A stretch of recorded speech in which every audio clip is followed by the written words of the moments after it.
Olá, muito boa tarde. Começa agora o programa Mercado Futuro. Eu converso com vocês aqui do estúdio da B3, Brasil Bolsa Balcão, no Centro Histórico de São Paulo. E lembro você que além de assistir o canal pelos meios convencionais, a TV a antena parabólica, pelo Facebook, ele passa simultaneamente. Nós temos hoje os assinantes tanto da NET TV quanto da Claro. Boa tarde aos senhores assinantes. São duas novas maneiras de acompanhar o programa Mercado Futuro. E, passada uma semana, essa entrevista, que vocês vão assistir agora, vai para o YouTube, num outro canal chamado Programa Mercado Futuro também. E lá ela fica.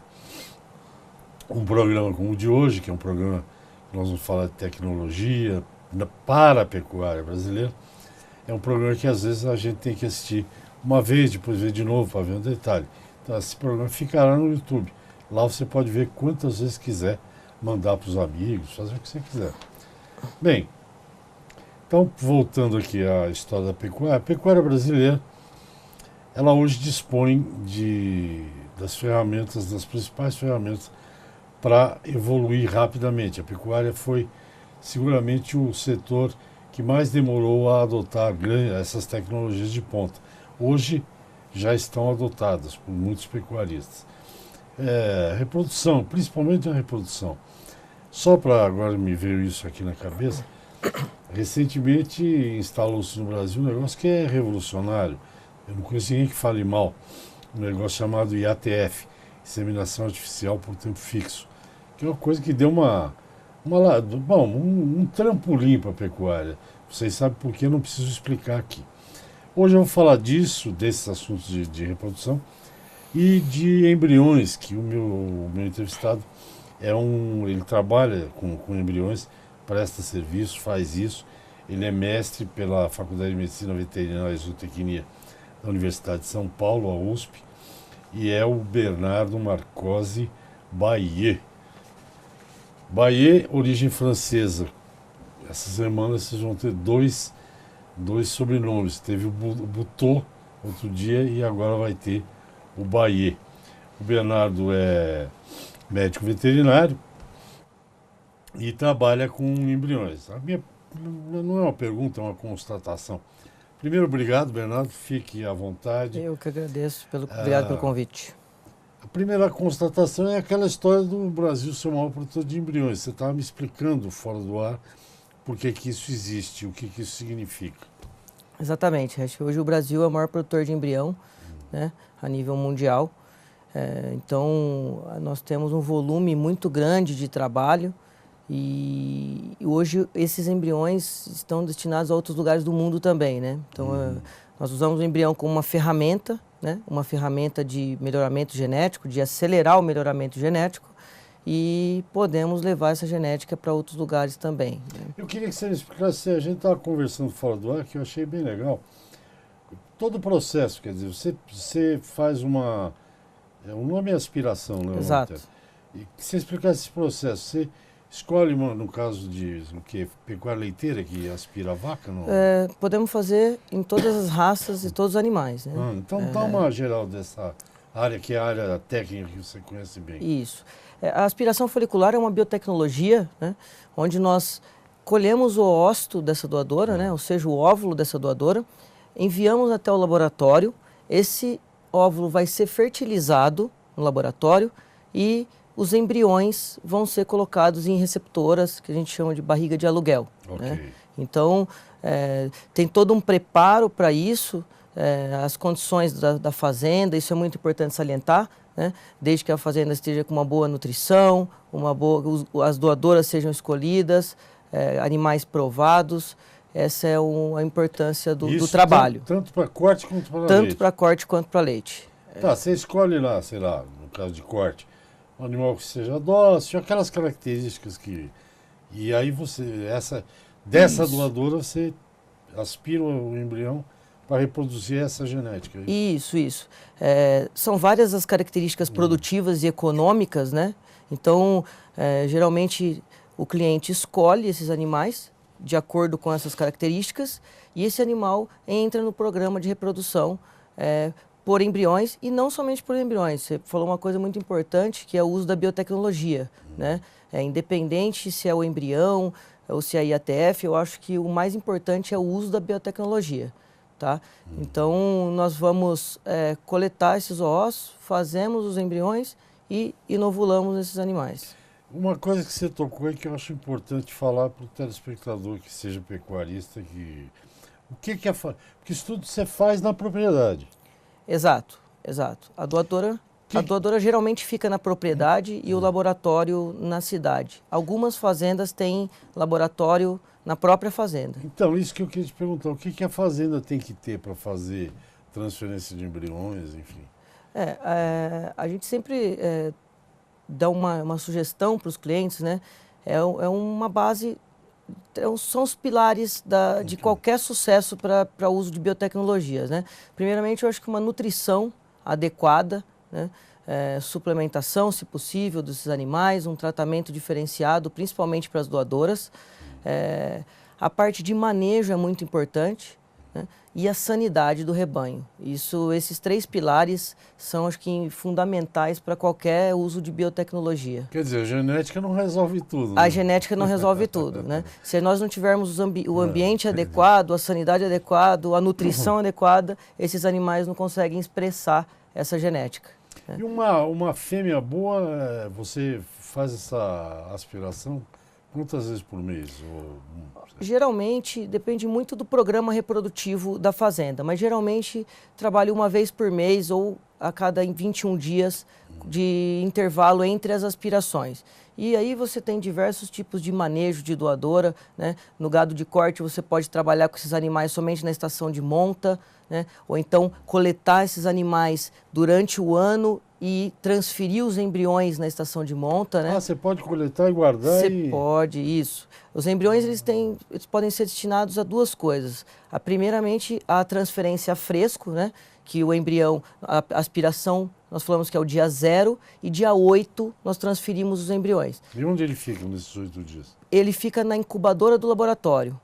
Para transferir esses embriões, nós necessitamos preparar as receptoras antes, né? Então também tem a parte de receptora, que é o manejo reprodutivo, o manejo sanitário das receptoras, a sincronização do cio, né? Que para transferir os embriões, todos os animais têm que estar sincronizados.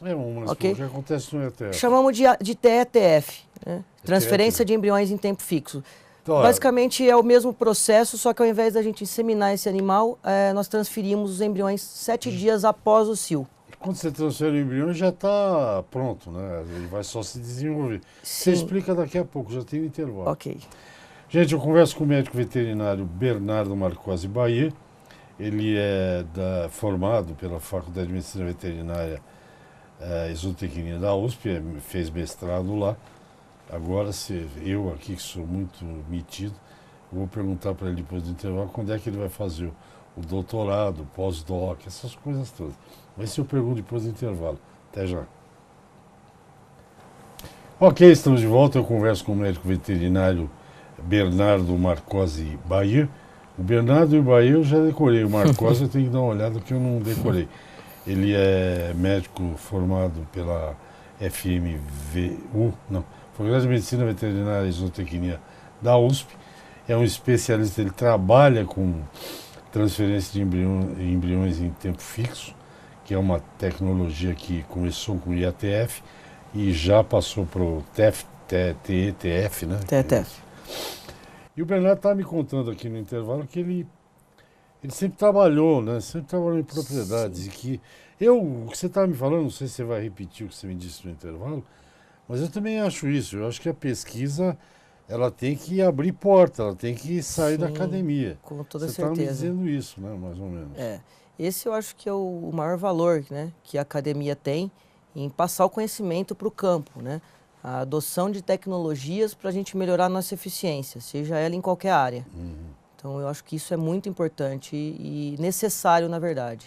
Você trabalha no campo, você faz isso o tempo todo? Eu trabalho no campo, exatamente. Eu trabalho no campo e depois de 7 anos de trabalho, eu iniciei o mestrado e agora tentando aplicar as novas tecnologias no meu trabalho, né?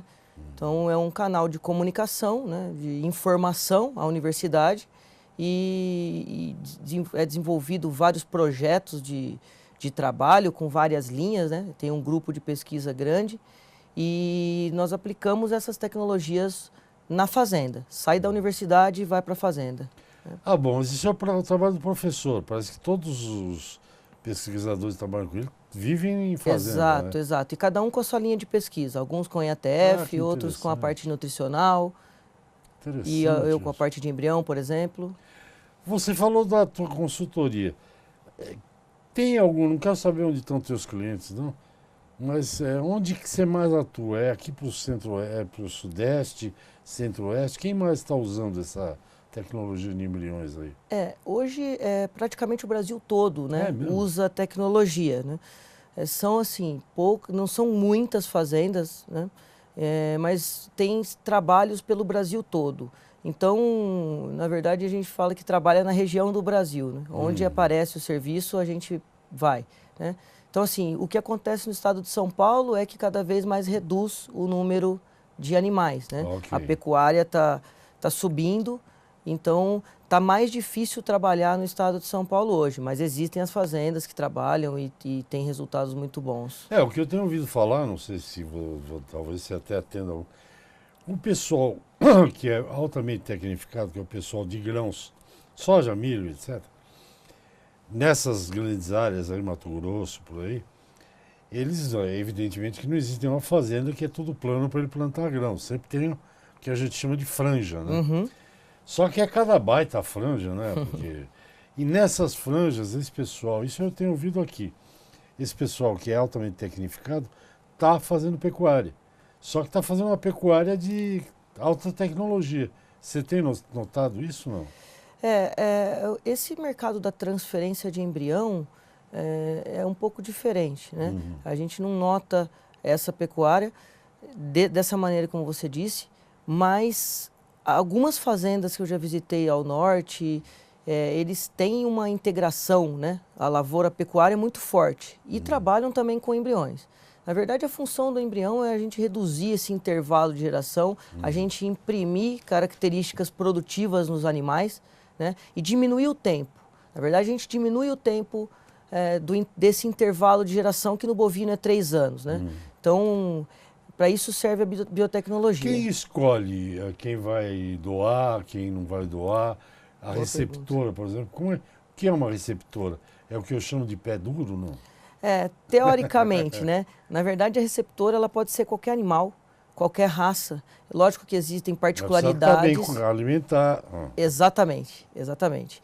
Existem particularidades entre as raças, né? Os cruzamentos, geralmente, ou pode ser usado o animal puro também como receptora, desde que tenha as condições básicas, né? Sanitárias, de manejo, nutricional, isso é o mais importante. Então, você pode pegar esse embrião e colocar nessa receptora de qualquer raça. Porque, vamos ver, eu estou fazendo papel de bobo mesmo, mas acho que a hora que você põe um embrião lá já fertilizado, aquilo lá serve apenas de uma barriga de aluguel. Exato. Não vai mudar as características genéticas. Nenhuma, nenhuma. O bezerro nasce com as características da mãe, né, que é a doadora, e do touro escolhido. Quer dizer, muda a característica do bezerro. Se eu pegar o famoso F1 aqui, que falam tanto em pecuária de corte, você mistura um Nelore com um Angus, né? Okay. Você tem a F1, né? Se eu pegar esse F1 e misturar com uma outra raça, vai nascer o cruzamento de Angus com Nelore. Usando a barriga de aluguel. Exato. Se a doadora for, vamos dar um exemplo, a doadora for Nelore e o touro for Angus, e a gente fizer esse embrião e transferir numa vaca Nelore, por exemplo, vai nascer o bezerro meio sangue, certo? Se eu pegar o embrião de uma doadora Nelore e um touro Nelore e colocar numa F1, vai nascer um Nelore. É exatamente isso, né? A mãe, ela cria o bezerro, né? Então, por isso que também as receptoras é necessário que tenha habilidade materna. São algumas tá, características, são são algumas características tem desejadas. Tem um receituário. Sim, na verdade não é um receituário, né? São sugestões para melhorar a eficácia do trabalho. Então, tem algumas raças mais precoces, por exemplo, então a gente pode usar esses animais como receptora antes do tempo. Okay. Né? Então, assim, são estratégias que a gente pode fazer, dependendo da propriedade. Às vezes a propriedade não tem F1 Angus como receptora, mas tem um gado Nelore vamos falar, pior qualidade. O que a gente pode fazer? A gente pode pegar um embrião de algum acasalamento superior e colocar nesses animais inferiores, né? Usar esses animais inferiores como receptora. E aí nós vamos ter futuramente os bezerros superiores. E a barriga de aluguel depois vai por quê? Para o gancho? Ou ela pode ser reutilizada novamente, né? Ou vira bife. Ou vira bife. Né? Depois de desmamado o bezerro. Porque ela tem que Isso, desmamar o bezerro. ela tem que desmamar o bezerro. Toda essa organização... Fala, perdão. Desculpa, mas Não, tem algumas diferenças entre corte e leite, né? Às vezes as propriedades leiteiras que produzem embrião, o bezerro já nasceu, toma o colostro e já tira e vai para o sistema de criação. Depende muito da fazenda também. Isso né? é para leite. Isso é para leite. Geralmente as de corte, elas têm que ser desmamadas, né? A gente espera a desmama e depois da desmama também para fazer as avaliações, né? Tá, ok, vamos intervalo de novo. Eu converso com o médico veterinário Bernardo Marcos Baie, mestre formado na Faculdade de Medicina Veterinária e Zootecnia da USP, Universidade de São Paulo, falando dessas tecnologias que é o que está deixando a pecuária brasileira avançar num ritmo mais rápido. Eu brinco sempre aqui que tem gente ainda que faz pecuária, que é uma UA, né, unidade animal, por hectare, mas eu já conversei com gente aqui que tem 10, 12, a produtividade 15. Muito maior. Mas vamos ao intervalo, já eu estou aqui para o último bloco do programa.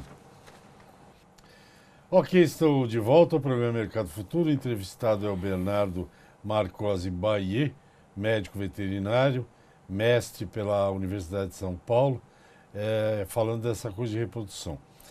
Eu vou fazer uma pequena falação aqui, mas bem rápido. Quando alguém resolve, pecuarista, melhorar o rebanho, quer dizer, ele quer mudar o rebanho, ele escolhe, eu quero a olho assim, aqui comprimento assado, blá, blá, blá. Enfim, ele escolhe as características. Sim. Isso, até pouco tempo, levava um ano é pouco, levava anos para fazer. Quando você fala que encurta geneticamente a transferência de embriões, é o quê? Você vê os resultados num tempo muito mais rápido. Exatamente. Além disso, só para concluir, de uma boa vaca doadora, né, uma boa vaca, você pode, em vez de fazer um filho por ano, você pode fazer 10, 12, é isso? Exatamente. Então explica para mim. Exatamente. São algumas... Hoje também nós temos uma ferramenta que é a genômica, né? Que os animais, quando nascem, eles já são identificados, né? Os animais superiores. Então, para reduzir esse intervalo de geração, nós já podemos trabalhar esse animal o mais cedo possível. Então, hoje nós estamos trabalhando com até bezerras, né, novilhas, tentando produzir embriões desses animais. Tá? Os resultados não são tão satisfatórios, mas a gente já consegue ter fruto desse trabalho, inclusive com animais aí já em outros países, com touros genômicos em centrais e encurtando muito esse período de tempo. Porque eu já ouvi falar de primir para quando pare a primeira vez, né? Isso. Tem gente que já tem vaca emprenhando com 12 meses, né? Isso.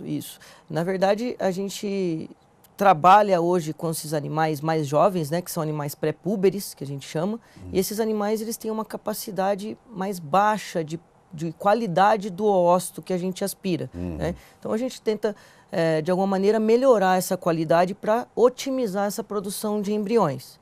Tá? Então, é um pouco mais complicado, mas nós conseguimos trabalhar com esses animais mais jovens e produzir bezerros já. Porque a pesquisa sempre avança, né? Não? Isso. Eu tenho uma curiosidade. A foto tua que está no WhatsApp, você está fazendo alguma coisa numa vaca. O que você está fazendo Isso, lá? aquele é o procedimento de aspiração folicular em uma búfala. Então nós trabalhamos também com a espécie bubalina. Além do braço, tem que pôr um equipamento? Como é que é Isso, esse negócio? É complicado, viu? É um equipamento de ultrassom, né? O nome chama aspiração folicular guiada por ultrassonografia. Então, nós utilizamos alguns equipamentos, como um ultrassom, uma bomba de vácuo, que a gente chama, e uma guia acoplada a uma sonda do ultrassom. Então, nós introduzimos a mão no reto da vaca e a guia pelo fundo do saco vaginal. Com a minha mão esquerda, eu tenho acesso aos ovários e com a minha mão direita, nós vamos aspirando os folículos no ovário das vacas. Então, guiado pelo ultrassom. Ah, você olha Olho na no tela. ultrassom, isso. Tá. Exatamente. Não, eu já estava achando que você era um tipo de um médium, zero igual, assim. Não. Você punha a mão e falava, tá aqui. Não, assim. é tudo guiado pelo ultrassom. Ah, você fica olhando aqui. Fica olhando lá, exato. E qual é a parte mais, digamos, sensível da transferência de um embrião? Onde corre mais perigo? Na verdade, em todas as partes corre perigo, né? A gente tem que estar muito bem organizado, desde a limpeza do material. Porque contamina. Exatamente. Isso é um fator que a gente, às vezes, perde um trabalho por bobeira, né? Se não for organizado, não trabalhar com limpeza, a gente pode perder contaminação. São várias, existem muitas variáveis, né, que influenciam nessa produção dos embriões. Desde o sêmen, né, um sêmen de boa qualidade faz diferença, a qualidade dessa doadora. Então, são vários fatores, né? Tem a parte do laboratório também. Então, eu digo que todas as partes são sensíveis. Eu estou aqui para te atazanar a vida. Fica à vontade. Quando você pega 10 embriões e você põe sêmen, né? Você vai... Ócitos. Okay. Você vai fertilizá-los. Exato. De 10, quantos ficam ok? Isso depende muito também de raça, de categoria do animal, depende de várias coisas. Vamos falar em média aqui. Uma vaca Nelore, ela produz em média 7 embriões, em média 25 ócitos, vamos falar assim, né? Então, a cada 10, dependendo do touro, chega a dar 30%, 40%, tem algumas produções às vezes de 50%, 60% e temos a produção de 10% também. Né? Mas em média, hoje, por exemplo, na raça Nelore, 30%, 35%, no holandês em torno de 20%, a cada 100 ossos que nós levamos ao laboratório, em torno de 20 embriões. Né? Angus... São bem-sucedidos. Isso, e a partir disso, né, nós temos embriões. Todos esses embriões ainda têm que ser transferidos nas receptoras. Ainda a gente tem essa taxa. De cada 100 embriões, nós temos uma média aí de 45% a 50% que chegam ao desenvolvimento final. Quase metade. Metade. De 150 vai dar certo. Isso. Porque quando você transfere para a barriga do aluguel, também tem risco ali, né? Ou não? Sim, o risco seria o aborto, né? A perda embrionária. Então, né? Esse seria o risco. Sim, isso também depende dos fatores de condição da fazenda, ou de vacinação reprodutiva, de várias outras coisas. Cara, o menino é de Cravinhos, vai ficar famoso lá em Cravinhos. Pena que a eleição já está aí, senão você se candidatava para o próximo. Mas ele, às vezes, quando eu pergunto, está dando uma de mineiro aqui. Agora ele abriu o jogo, falou em números tudo direitinho. Qual é o próximo passo? Você teve IATF, agora tem o transferência de embrião. Tem alguma coisa além disso nesse mar de ferramenta reprodutiva para usar? Hoje, falando em bovinos, né, a transferência de embrião é que está no auge, vamos falar assim, né? Com as 3 biotecnologias nós temos. Agora a gente está tentando desenvolver protocolos para melhorar a eficiência. Okay. Eu acho que o problema não seja na técnica em si, mas seja em fatores relacionados ao animal para melhorar a eficiência, né, da produção.